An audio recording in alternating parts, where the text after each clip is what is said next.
O adenocarcinoma é a forma mais frequente de cancro do pâncreas e surge quando as células exócrinas desenvolvem mutações no seu ADN que as levam a dividir-se e a crescer de forma descontrolada, formando um tumor. Este tumor é habitualmente muito agressivo e pode invadir as estruturas que estão próximas do pâncreas ou disseminar para os gânglios linfáticos, para o fígado, para o pulmão ou para os ossos.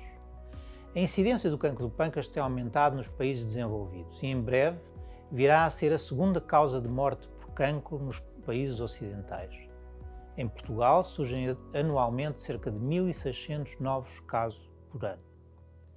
O risco de cancro do pâncreas está aumentado nos fumadores e em doentes com pancreatite crónica, na obesidade, na diabetes e em indivíduos com história familiar pesada de cancro do pâncreas ou com dietas ricas em carnes vermelhas e produtos animais processados.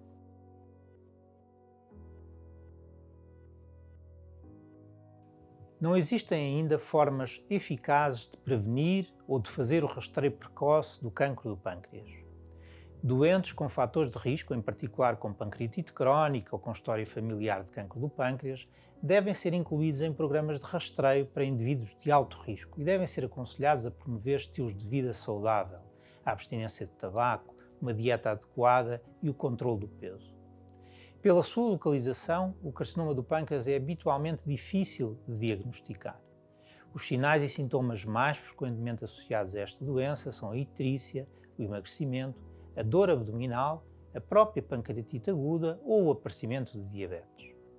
Os exames de imagem, a ressonância, a TAC e a ecoendoscopia, que é uma endoscopia em que a terminação do aparelho tem uma sonda de ecografia, são muito importantes para o diagnóstico e para o estadiamento desta doença. Na presença de um nódulo pancreático, o marcador tumoral CA199 sugere fortemente que se trata de um carcinoma.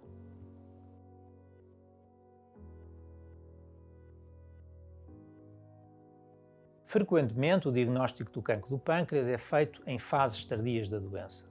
Hoje em dia, praticamente todos os doentes com cancro do pâncreas têm indicação para quimioterapia, mesmo aqueles que serão candidatos à cirurgia. E a cirurgia é o único tratamento curativo. Em casos selecionados, a radioterapia pode também ter um papel no tratamento deste tipo de cancro. O cancro do pâncreas associa-se com frequência à insuficiência pancreática e à administração de enzimas digestivas, de forma a assegurar a digestão dos alimentos e a absorção de nutrientes essenciais, pode melhorar o estado geral do doente e o prognóstico da doença. Para o tratamento da dor é necessário prescrever medicamentos analgésicos e, por vezes, há também indicação para a destruição das terminações nervosas responsáveis pela transmissão da dor através da ecoendoscopia.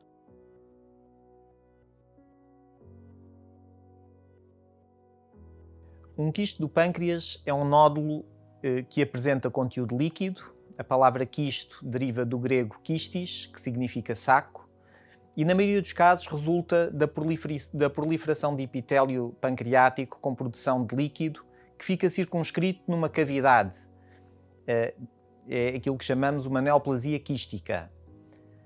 E dentro dos quistos do pâncreas existem dois grandes grupos que se distinguem pelo epitélio que reveste o quisto e pelas características do líquido que preenche o quisto.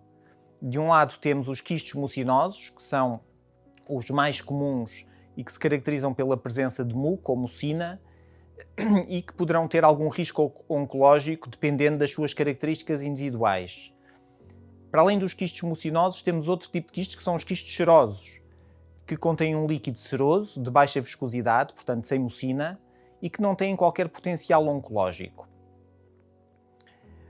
Hoje sabemos que os quistos do pâncreas são muito prevalentes na população e que a sua incidência aumenta com a idade.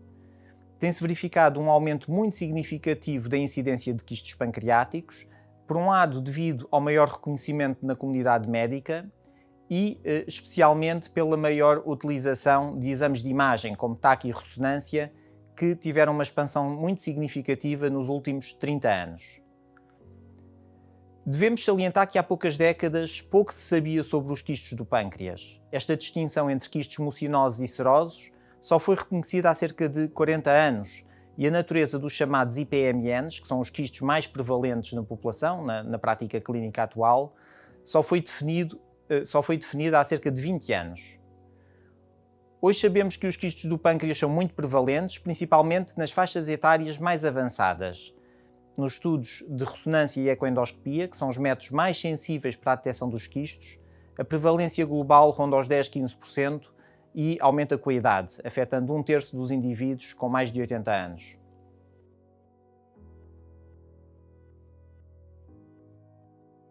A abordagem clínica de um quisto pancreático deverá ser individualizada, dependendo de características do doente, da idade, do seu estado geral, da presença ou não de sintomas, e sabemos que na maioria dos casos os quistos são achados incidentais em indivíduos assintomáticos, e das características do quisto, nomeadamente do tamanho e da sua morfologia, sendo importante definir a presença ou não das chamadas características de risco do ponto de vista oncológico.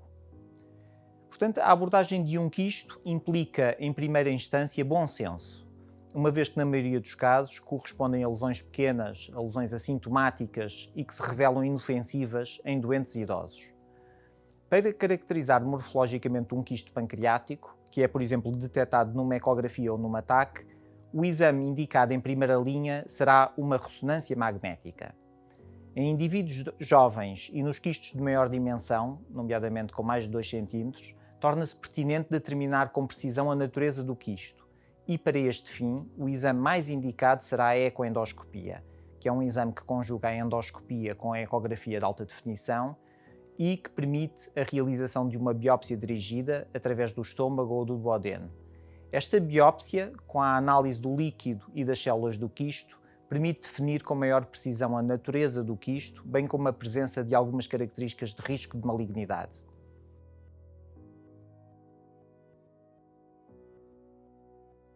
A probabilidade de evolução para malignidade depende, em primeiro lugar, do tipo de quisto. Este risco coloca-se apenas no caso dos quistos mucinosos, uma vez que é desprezível no caso dos quistos serosos.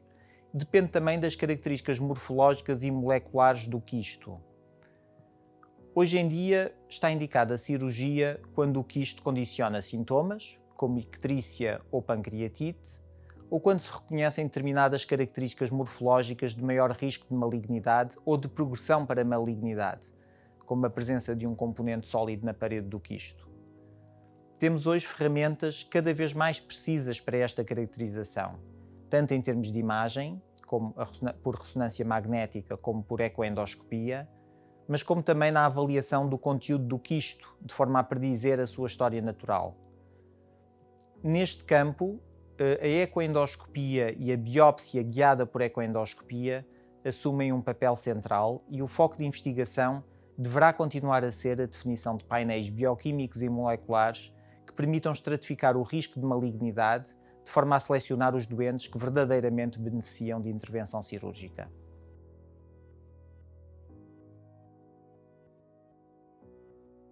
O termo câncer do pâncreas corresponde ao adenocarcinoma ductal do pâncreas, um tumor, como o próprio nome indica, com origem nos dutos do pâncreas, que são os canais excretores da glândula.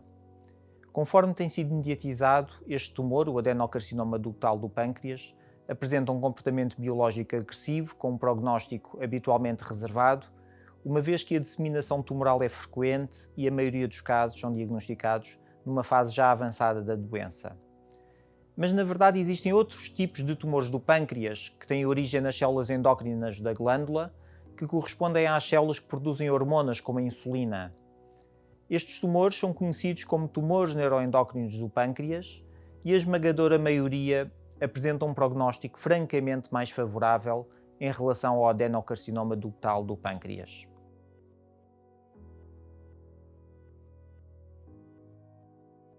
Tal como os quistos do pâncreas, os tumores neuroendócrinos correspondem a um dos icebergs da medicina.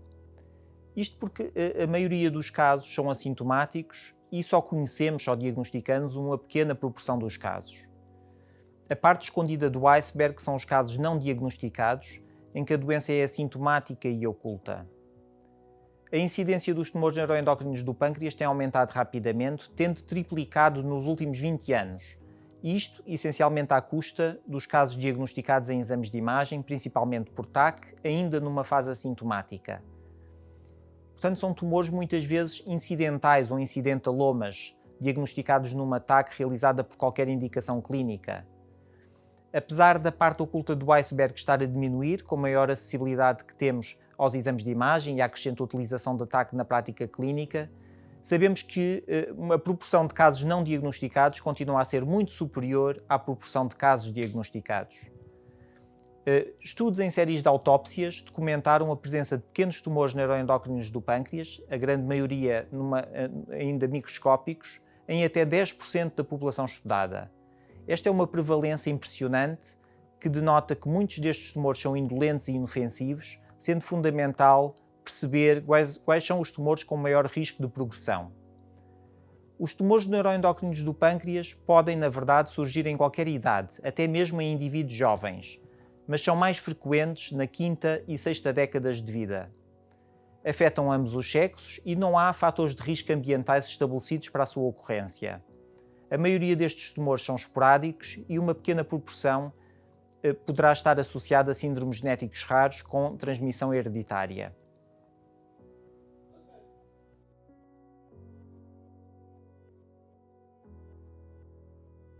Nos países desenvolvidos, como na Europa Ocidental, os tumores neuroendócrinos do pâncreas são cada vez mais diagnosticados numa fase assintomática, com achados incidentais em exames de imagem.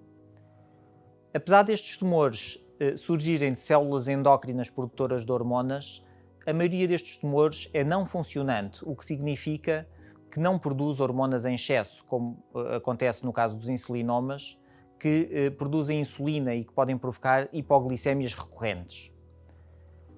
Como a maioria destes tumores é não funcionante e geralmente apresentam uma evolução clínica lenta, podem manter-se assintomáticos durante longos períodos, durante mesmo vários anos, e apenas provocar sintomas se disseminarem ou invadirem outros órgãos. Os exames que são mais precisos para diagnosticar estes tumores são a TAC, a ressonância magnética e a ecoendoscopia. Na ecoendoscopia, utilizamos um endoscópio específico que tem também uma sonda de ecografia acoplada que permite ver o pâncreas com grande definição. Este exame, a ecoendoscopia, corresponde à forma mais confortável e segura de biopsar estes tumores, que, para além do diagnóstico definitivo, permite caracterizar o grau de proliferação das células dentro do tumor, o chamado índice proliferativo, que é um dado que tem muita importância na decisão terapêutica.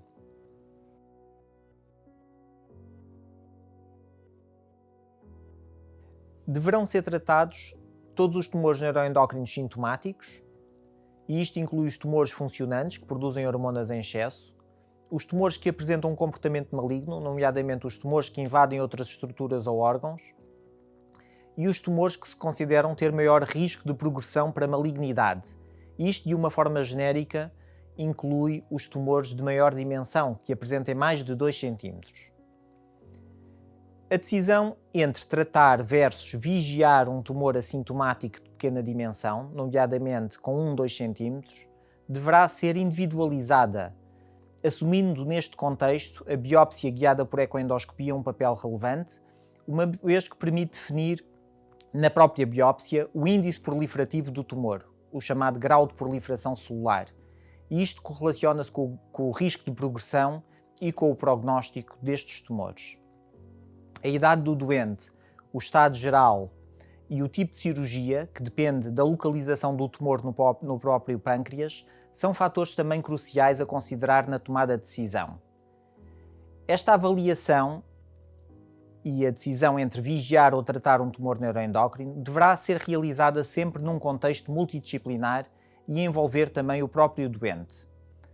A cirurgia é o tratamento de eleição com potencial curativo nos tumores neuroendócrinos que são considerados ressecáveis.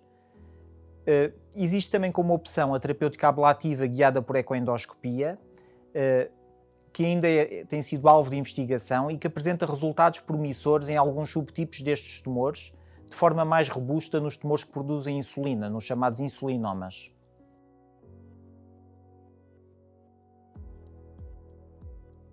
O prognóstico dos tumores neuroendócrinos depende do estadiamento clínico, que corresponde à fase da doença, depende de fatores associados ao comportamento biológico do tumor, como o índice proliferativo, que poderá ser determinado por biópsia tumoral, que corresponde à velocidade de proliferação das células, e depende também de fatores do doente, como da idade e outras doenças associadas. Devemos salientar que os tumores neuroendócrinos do pâncreas apresentam um comportamento biológico muito variável que não depende apenas do tamanho do tumor ou da fase da doença. Mesmo tumores disseminados, que estejam metastizados, podem ter uma evolução indolente e até um prognóstico favorável.